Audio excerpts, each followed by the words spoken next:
আসো আসো আসো।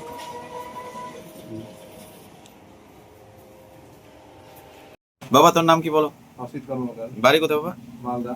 মালদা। কি হয়েছিল বলো? প্যারালাইসিস। স্ট্রোক? হ্যাঁ। কতদিন আগে স্ট্রোক হয়েছে? স্ট্রোক হয়েছে 25/2000। এখন হাতটা উঠছে? হ্যাঁ, এখন ভালো হচ্ছে। উঠাও তো একটু। বাহ, সব চমৎকার মহাদেবের। বাহ বাহ বাহ বাহ। কেমন লাগছে বাবা? দেখে কেমন লাগছে? ভালো লাগছে না? স্বাভাবিক হয়ে গেছে? কয়দিনে স্বাভাবিক হলো এরকম? এই 1 মাসে।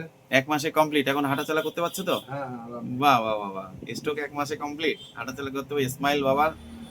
শুনে দেখে ভালো লাগলো। যাক, মালদা থেকে আসছে, বন্ধু নিয়ে আসছে, বন্ধু খুব ভালো। একজন আরেকজনের পাশে থাকে, এরকম এরকম বন্ধু বর্তমান দরকার। যাই হোক, আগের মাসের থেকে একদম কমপ্লিট হয়ে গেছে, স্বাভাবিক হাঁটাচলা করছো। মহাদেবের কাছে প্রার্থনা করি তুমি যেন বাকিটাও কমপ্লিট হয়ে যেতে পারো, পুনরায় কাজে জব করতে পারো। ঠিক আছে? ঠিক ঠিক। ঠিক আছে।